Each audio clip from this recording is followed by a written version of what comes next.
Technology کا انقلاب ہو، science کا انقلاب ہو، سب اصل میں بیسیکلی علم کے انقلاب کی بنیاد پر ہے۔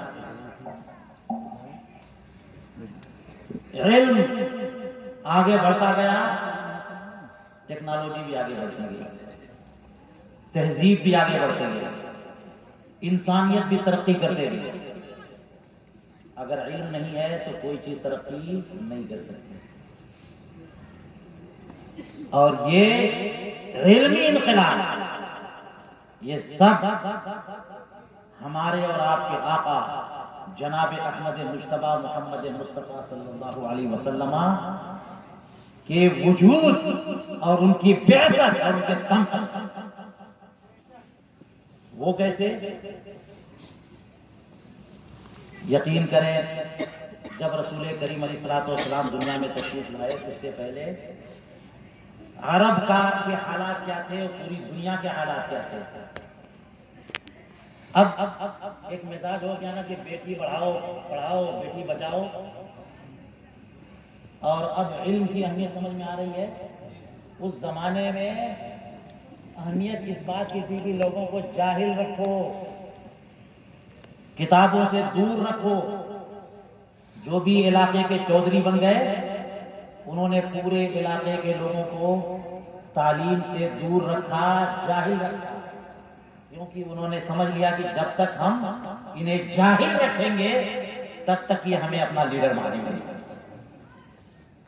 اگر ہم انہیں علم دے دیں، علم کی روشنی پا جائیں، پھر تو ہمیں یہ تسلیم نہیں کریں گے۔ یہی مزاج تھا کلیسا کا، اور یہی مزاج تھا گرجا کا۔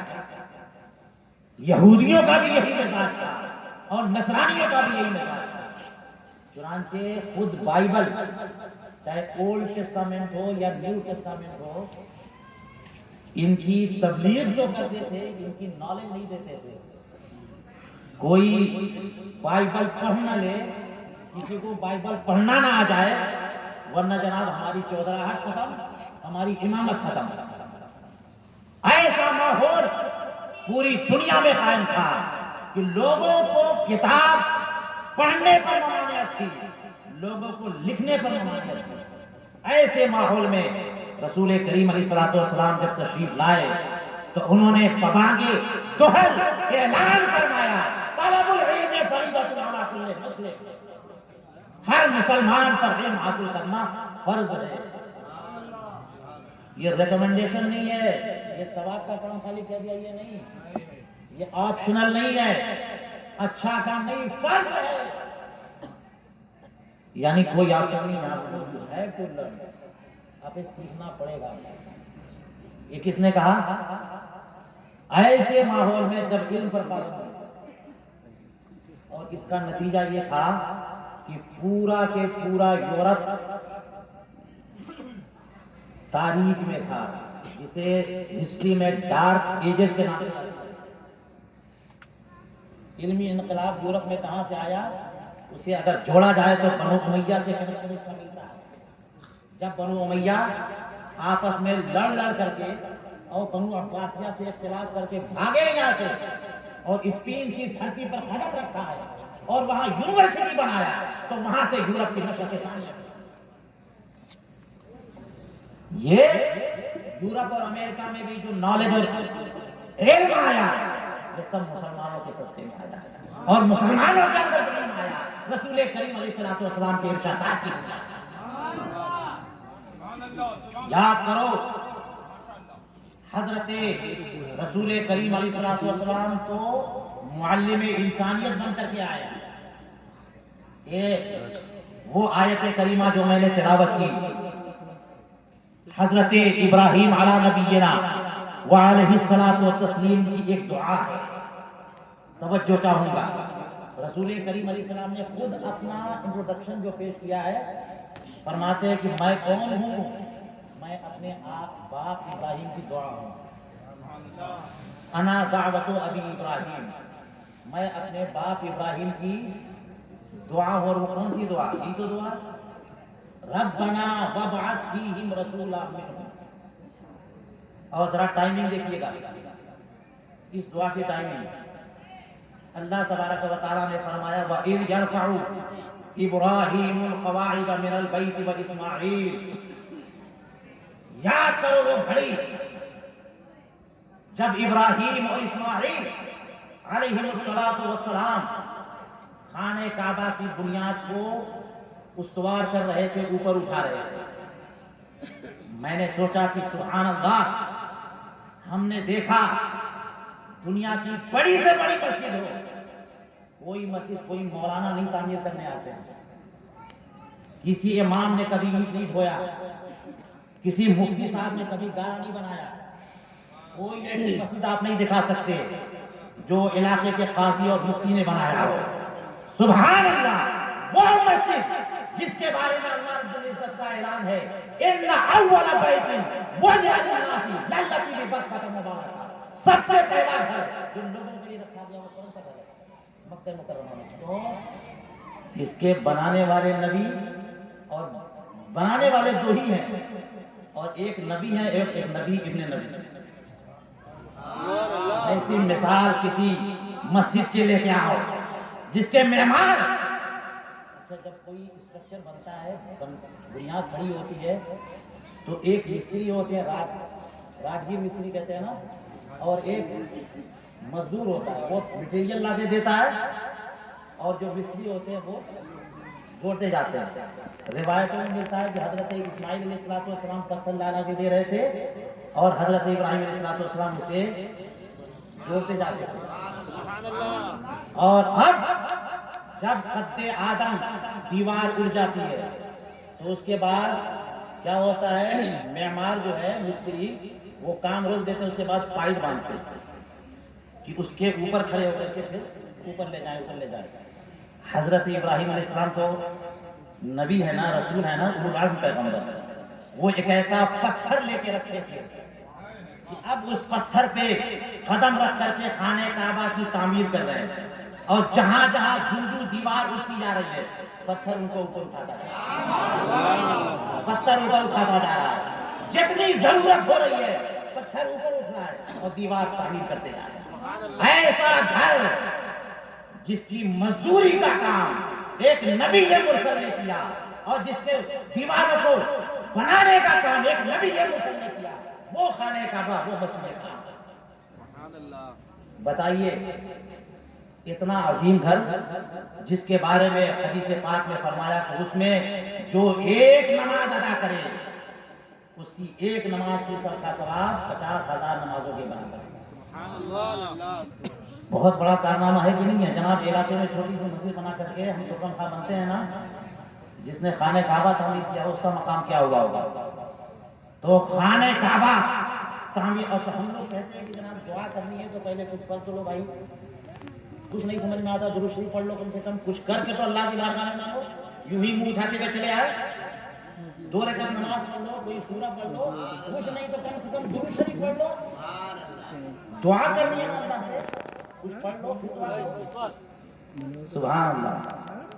حضرت ابراہیم علیہ السلام ایک بڑی زبردست دعا کرنے والے ہیں، بڑی زبردست دعا کرنے والے ہیں، اور اس دعا کی ٹائمنگ دیکھیے کہ ایسا عظیم الشان کارنامہ انجام دیا جسے قیامت تک اللہ تبارک و تعالیٰ باقی رکھے گا، جو ساری کائنات کا مرکز ہے، جو حرم کعبہ ہے، جو اللہ کا گھر مانا جاتا ہے، جسے پوری دنیا سے لوگ جو تجربہ کرتے ہیں وہاں پر قیامت تک حج کریں گے، اس کا طواف کریں گے، وہ گھر اس کا اسٹرکچر کھڑا کرنے کے بعد حضرت ابراہیم علیہ السلام دعا کرتے ہیں ربنا تقبل منا انک انت السمیع العلیم، اے پروردگار میرا یہ ایک کارنامہ ہے، میری یہ خدمت ہے، پروردگار اسے قبول فرما دے۔